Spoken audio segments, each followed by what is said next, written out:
Shortly after Harry enters Nowhere, he sees a phantom of Alessa walk into the door marked with the seal of Phaleg, even though this is not the first key or door Harry must pass through. In Nowhere, there is no map, and the order of operations for collecting the keys of the Olympian spirits is different than how they were presented on the TV screens at the mall.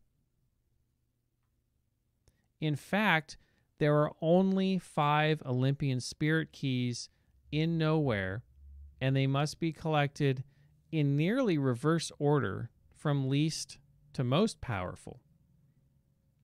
Each key corresponds to one of the objects Harry must place into the door of Alessa's room in order to exit Nowhere and leading to the final ceremony.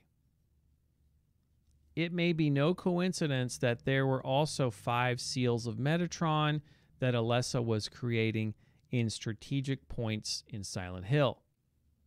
Or perhaps the other 2 Olympian spirits, because there are only 5, there are 2 Olympian spirits which may be waiting behind Alessa's door or will be otherwise invoked during the final ceremony, as these 2 missing spirits would most certainly symbolize the most integral part of any birthing ceremony. After Harry obtains the pliers early on in this level, he uses it to free the key of Ophiel from the faucet. This is the first Olympian key that Harry must collect. And by the way, if you're wondering what are the 2 missing Olympian spirits, I'll talk about that as we go on, and it will make a lot of sense as to why those 2 are missing.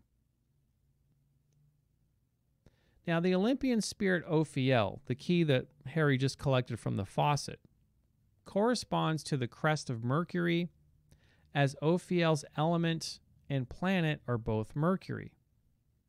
Concerning Ophiel, the Book of Ceremonial Magic reads, Ophiel is the ruler of those things which are attributed to Mercury.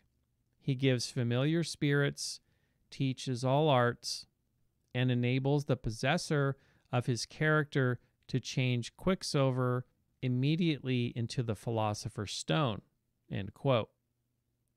As we shall see a little later, there seems to be a certain order that Team Silent used for the 5 Olympian spirits in Nowhere, even though the items required for the door puzzle are scattered throughout this level.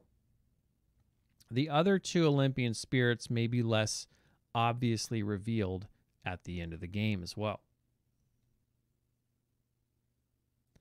It is also important to point out that some of the items Harry needs to collect, or at least this item, in the game is depicted incorrectly, such as the case with the crest of Mercury in the upper left, better known as the caduceus or staff of Hermes. This item has 2 distinct problems as it appears in Silent Hill. The first is that one snake on a staff is referred to as the rod of Asclepius. It's a symbol used by the medical profession since ancient times. Although the caduceus is sometimes still used erroneously on military insignias or on clinics, hospitals, and ambulance logos. A modern depiction of the rod of Asclepius used by the medical profession is in blue on the lower left. The second problem is that I don't think I have ever seen just one snake on a winged staff before, as found in Silent Hill. This is no doubt a conflation of the caduceus with the rod of Asclepius. Unlocking the door bearing the seal of Ophiel leads to the Zodiac puzzle, where the Stone of Time is acquired. This is also the area where the Amulet of Solomon is obtained. We will go more into detail about the Amulet of Solomon a little later when Harry obtains its corresponding key, as this symbol is highly significant.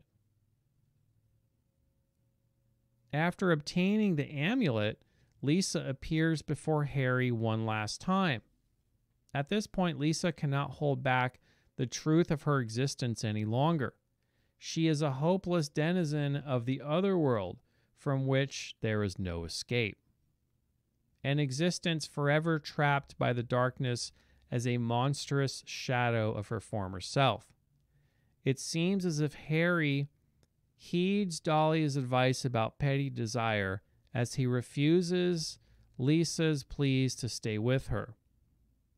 Lisa Garland, inspired by a nurse from the 1979 film Zombie, as well as being named after Judy Garland, is equal parts caring and sweet as she is conflicted and tortured. She is easily, in my book, the most compelling character of the game, as both the forces of the angelic and the demonic are struggling intensely within her. After Harry leaves the room, he finds Lisa's diary. She describes the horrors she witnessed along with her own suffering and drug addiction at the hands of Dr. Kaufman. As I've said before in my Silent Hill 3 series, in dark magic rituals, it is the doer of the action which incurs the consequences and pays the karmic debt, not the orchestrator of the plan. It seems that Lisa is yet another victim of the exploits of the Order.